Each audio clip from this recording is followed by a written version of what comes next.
Muli mga idol, isa na naman sa followers natin nagpadala ng kanyang alahas. Galing pa ito ng Binyan, Laguna. Ang pangalan niya ay si Clinton Luna. Shoutout po sa lahat ng taga Binyan. Sa mga nagpapadala sa akin, sabihin nyo lamang kung hindi ko kailangang i-mention ang inyong pangalan upang sa gayon, hindi na po natin ito babanggitin. Ito daw po ay mga alahas na hindi niya alam kung ginto at meron din pong relo na Omega. Kaya lang yung Omega niyang relo ay kinalas-kalas na niya at ang sabi niya ay nangitim daw ito dahil binabad sa suka. So tignan natin mga ka-More Than Treasures kung ano ba ang laman ng kanyang pinadala sa akin at malaman natin kung meron ditong ginto o pwedeng pagkaperahan ng mga precious metal. Buksan natin mga idol at sa susunod ay atin namang i-appraise. Lamang ang may alam.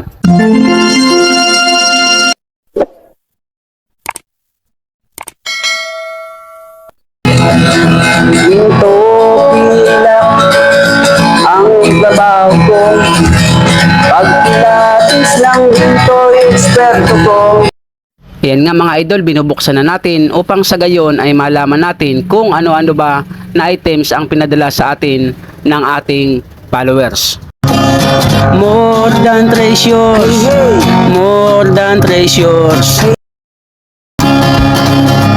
Mayroon akong itatanong sa inyo, sa inyong lahat na nakikinig ng awit ko.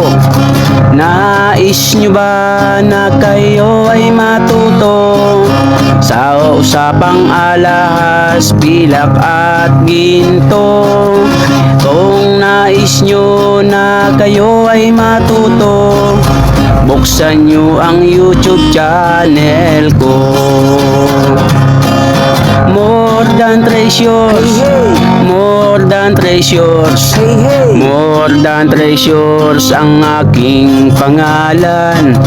More than treasures, more than treasures, more than treasures. Lamang ang may alam. Simulan natin mga idol. Inuna natin ikuskus ay ang makina ng relo. Kulay dilaw. Ito ay Omega. At ang sabi niya, baka daw po ito ay ginto dahil Swiss made.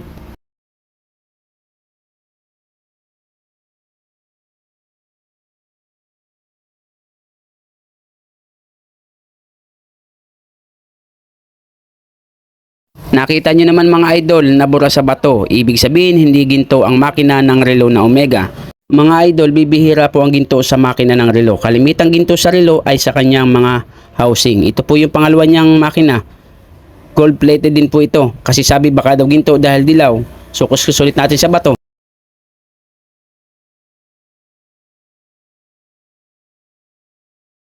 Nakita nyo muli mga idol na bura, ibig sabihin hindi po ito ginto. Ito naman po ang takip ng Omega. Napakahalaga po kapag kayo ay may relo na nabibili na akala nyo yung ginto, lagi nyo pong babasahin ang takip nito sa loob at likod. Diyan po naka-indicate ang mga metal na ginamit, kung ito ba ay gawa sa ginto, plated lamang, o gawa sa silver. At iyan mga ka-More Than Treasures, nakita nyo naman nakalagay ay plaki 20 microns. Ibig sabihin, tubog lamang sa 20 microns na ginto ang relong ito at hindi ginto talaga ang relong ito. Kaya ito nangitim dahil binabad sa suka, kung kaya't nasunog ang pagkakatubog nito. Ginto pilak ang ibabaw ko. Pag pilatis lang ginto, eksperto ko. Kung sa mga kabisado ko, alam ko ang peke at totoo. Ako ay isang masayang ng ginto. Alam ko ang tunay at totoo. Kung usapan ay alas lang, yan ay kaya nating patunayan.